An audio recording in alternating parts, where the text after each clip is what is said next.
Selamat datang di channel Rebahin. Sebelum nonton, jangan lupa like dan subscribe channel Rebahin untuk mendapatkan info dan review film terbaik. Langsung saja kita masuk ke alur ceritanya. Film diawali dengan memperlihatkan dua orang anak muda yang terlihat mereka sedang ngecil liburan di pinggiran danau. Ternyata bukan mereka berdua saja yang berliburan di sana. Mereka masih memiliki satu orang teman lagi yang bernama Jessica. Namun Jessica kini sedang sakit sehingga hanya bisa tertidur di dalam penginapan. Si cewek kita panggil saja Yuli ini pun datang untuk membangunkan Jessica. Namun Jessica tak kunjung bangun dan malah mengigau kata-kata yang ada di dalam buku yang dibaca oleh Yuli. Obscurely, a child's face looking through the window. Let me in. Let me in. I pulled its wrist onto the broken... Tiba-tiba Jessica menyalakan sebuah radio yang menyiarkan suara seorang pendeta dan... Jessica pun tergeletak di bawah lantai. Ia pun tiba-tiba muntah dari mulutnya.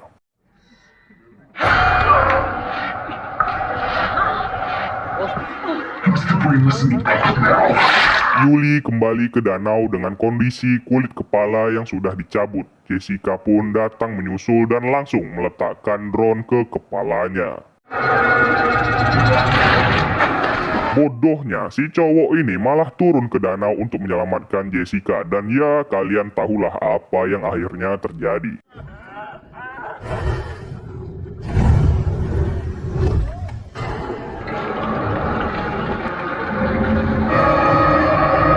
Sehari sebelum kejadian tadi, kita dibawa kepada seorang wanita bernama Beth. Di kala itu, ia sedang ngetes kehamilan dengan tes pen. Karena, mohon maaf, Beth ini bekerja sebagai anggota band dan juga sebagai pelatih.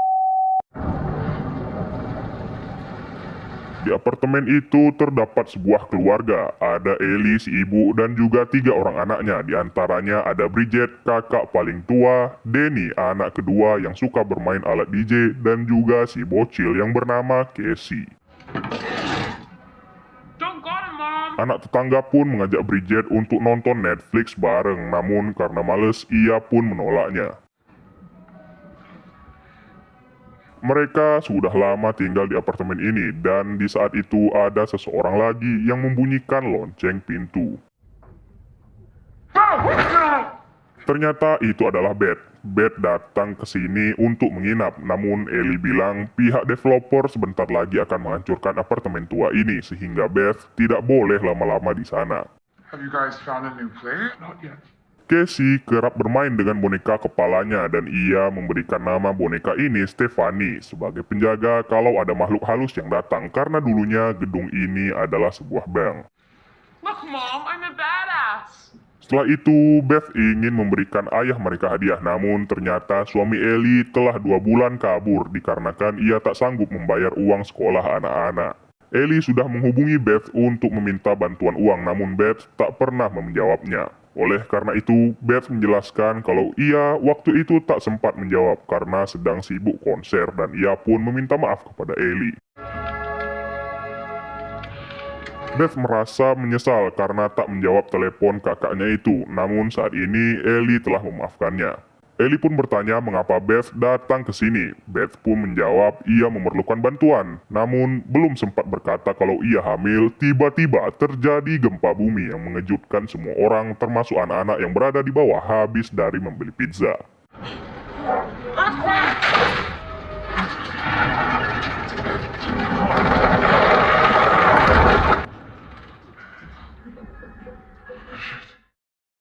Akibat gempa itu, tempat parkir menjadi retak semua dan pizza mereka kini menjadi rusak.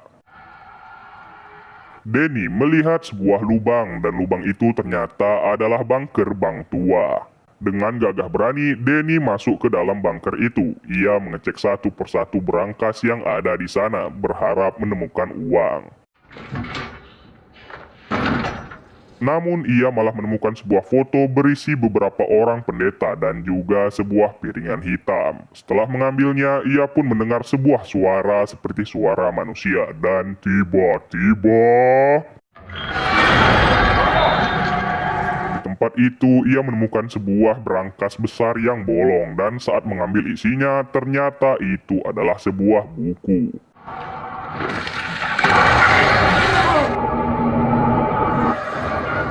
Di sisi lain, Ellie dan Beth panik karena anak-anak tak kunjung pulang dari kejadian gempa tadi. Ellie pun meminta tolong kepada tetangga yang bernama Gabriel untuk meminjam mobil. Who are you? Beth. Di sana juga ada seorang bapak, kita panggil saja Panjul, yang memiliki kucing di atas ventilasi. You never take the elevator after a quake. Untungnya anak-anak kembali dengan selamat sehingga Ellie pun menjadi tenang. Ellie membereskan rumah pasca gempa tadi yang di sisi lain karena penasarannya Danny pun membawa buku tersebut.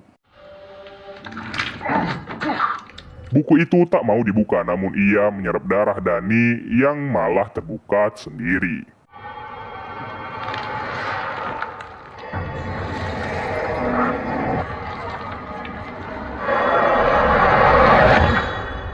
Bridget menyuruh Danny mengembalikan buku itu ke berangkas dan di sisi lain Beth yang sedang mengajak Casey mandi pun sedikit menakut-nakutinya.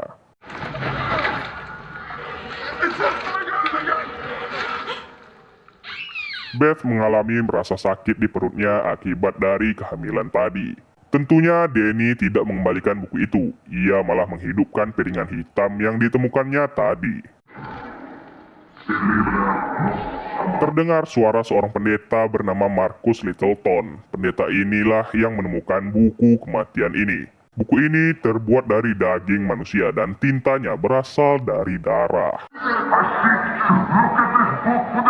Danny memutar rekaman kedua yang kali ini si pendeta mengucapkan arti-arti yang ada di dalam buku tersebut. Di sisi lain, Ellie sedang turun menggunakan lift untuk mencuci baju.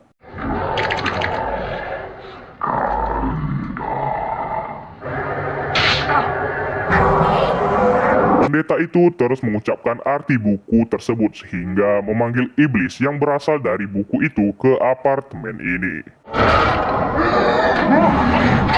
Ya, Ellie pun dirasuki oleh iblis yang dipanggil dari buku kematian tersebut dan Ellie pun tak bisa keluar dari lift itu karena ia terjebak.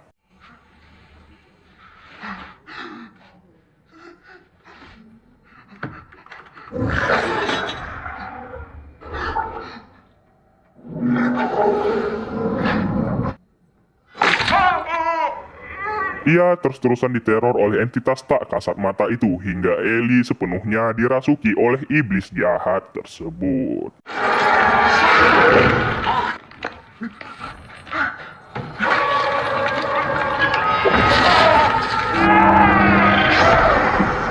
Sebab Ellie lampu lantai mereka pun tiba-tiba mati. Beth pun mengecek keadaan Bridget dan untungnya ia baik-baik saja. Saat mengecek ke kamar Ellie, mereka tak menemukannya dan ternyata Ellie sudah berada di luar. Mom? Ellie pun berjalan ke kompor. Ia menyalakan kompor itu dan langsung memasak telur dadar kesukaan kita semua. What's up? Who's this? We were together. Ellie mengoceh kalau di mimpinya ia sangat ingin membunuh anak-anaknya.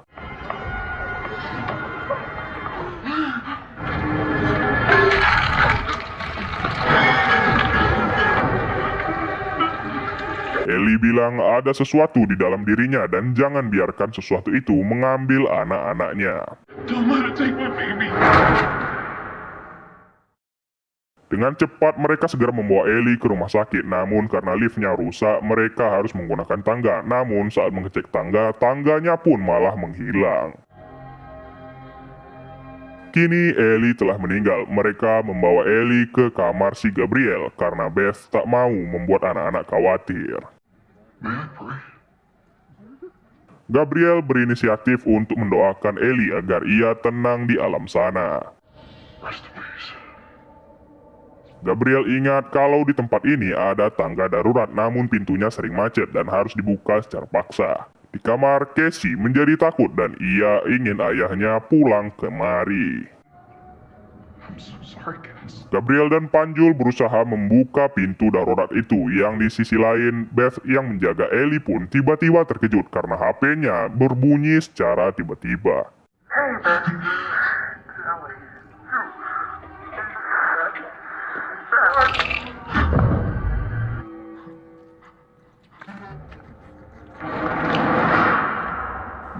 Ellie pun tiba-tiba terbangun. Beth menjadi senang mengetahui Ellie tak meninggal. Namun tubuh Ellie sangatlah panas sehingga mereka memasukkannya ke dalam bak mandi.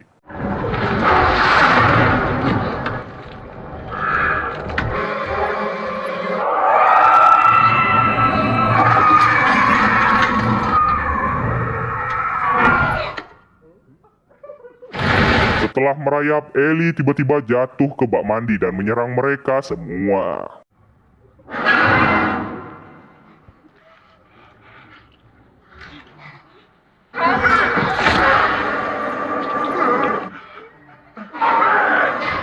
Bridget teriak dan itu membuat Ellie berhenti sejenak sampai ia akhirnya menyerang Bridget menggunakan alat pembuat tato.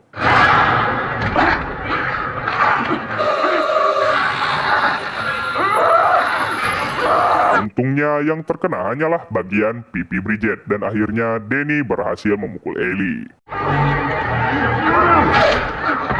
Melihat ada mangsa yaitu tetangga, akhirnya Ellie pun menyerang mereka.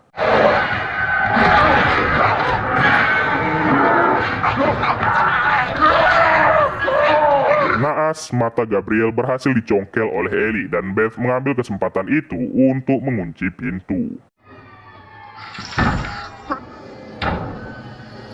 Beth memberanikan diri melihat melalui lubang pintu. Di sana ia melihat Ellie yang membantai semua orang.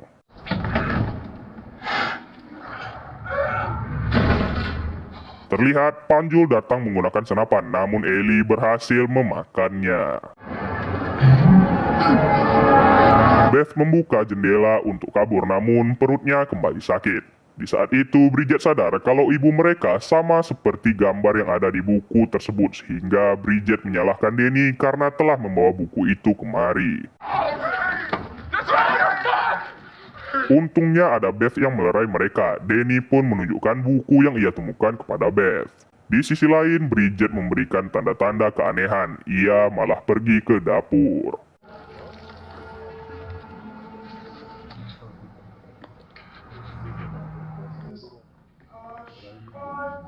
Casey mendengar suara nyanyian tidur dari Ellie. Setelah itu, Danny menunjukkan kepada Beth kalau ia menemukan sebuah rekaman tentang buku itu juga.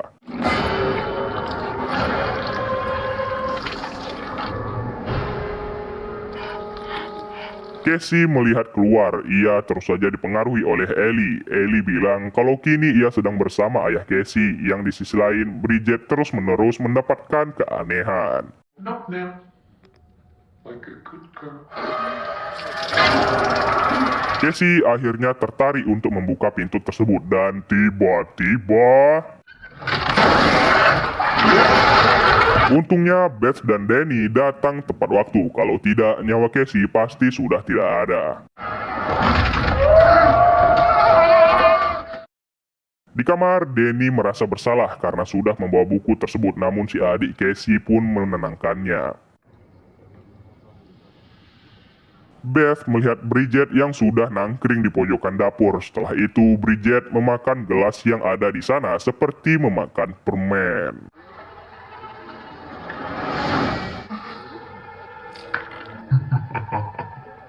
Bridget akhirnya menyerang Beth menggunakan parutan, namun untungnya Beth berhasil menghantamnya dengan panci.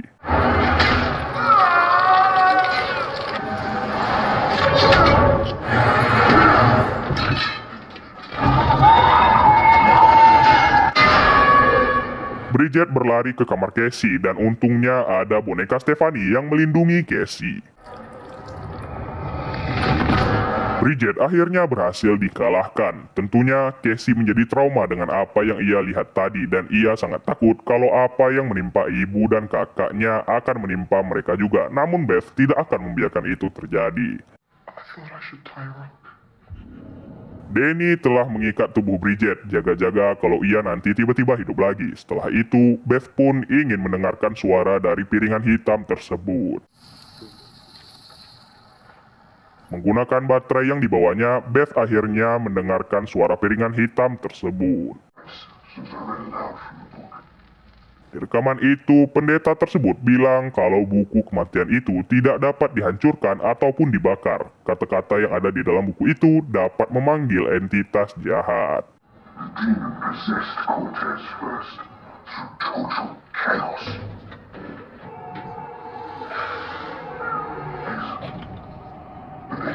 Pendeta itu bilang cara satu-satunya mengalahkan iblis itu adalah dengan cara membakar yang dirasukinya.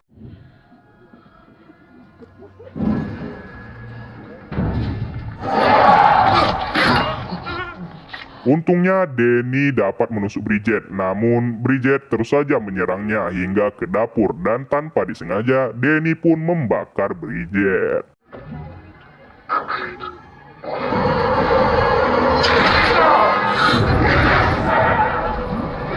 Di sisi lain, pendeta itu bilang ada cara lain mengalahkan iblis itu, yaitu dengan memutih tubuh orang yang dirasuki.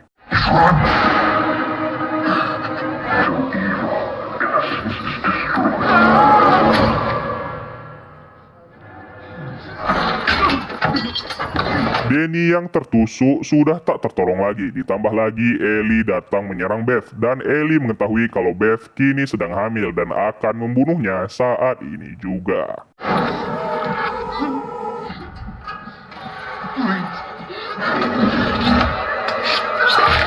Segera Beth membawa Casey pergi dari tempat ini, namun karena lift masih saja macet, Beth pun berusaha membuka tangga darurat yang ada di sana. Namun pintu itu tak kunjung terbuka. Beth pun mengambil shotgun dari mayat Panjul guna membuka pintu tersebut. Beth berhasil menembak kaki Ellie, namun tiba-tiba mayat semua orang termasuk si Panjul dan juga Gabriel telah dirasuki oleh iblis itu juga.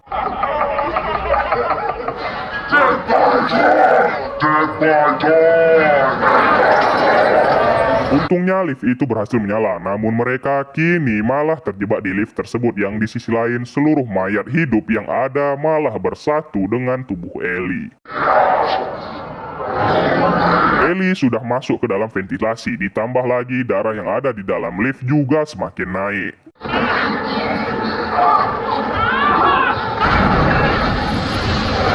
Untungnya mereka masih selamat. Segera Beth membawa Casey pergi ke mobil. Namun seperti biasa, kebanyakan di film horor pasti ada aja masalah yang menimpa mereka.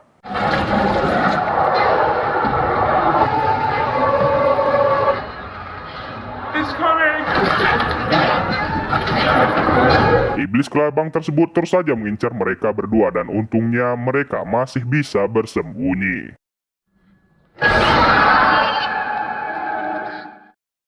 Beth membawa Casey ke gedung dan mereka segera lari menuju pagar yang akan ditutup. Ya, iblis itu berhasil mengambil Casey sehingga Beth berusaha untuk masuk kembali. Iblis itu ingin mensenso Casey, namun untungnya ada Beth yang datang sehingga 1v1 situation antara Beth dan juga iblis tersebut pun dimulai.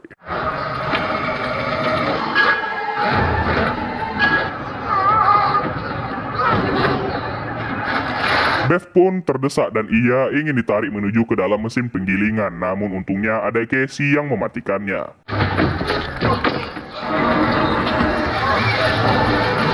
Beth menunggu timing yang pas, ia menyuruh agar Casey menghidupkan kembali mesin tersebut.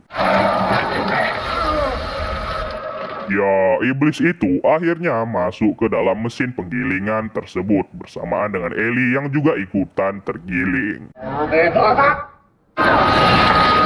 Pada akhirnya, Casey dan Beth berhasil selamat. Beth akan menjaga Casey seperti anaknya sendiri dan mereka akhirnya bisa pergi dari tempat ini.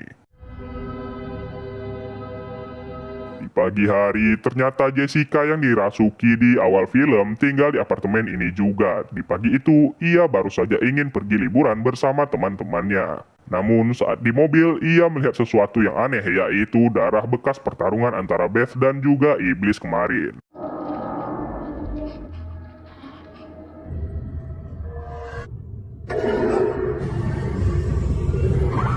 Yap, Jessica pun dirasuki iblis dan film pun berakhir.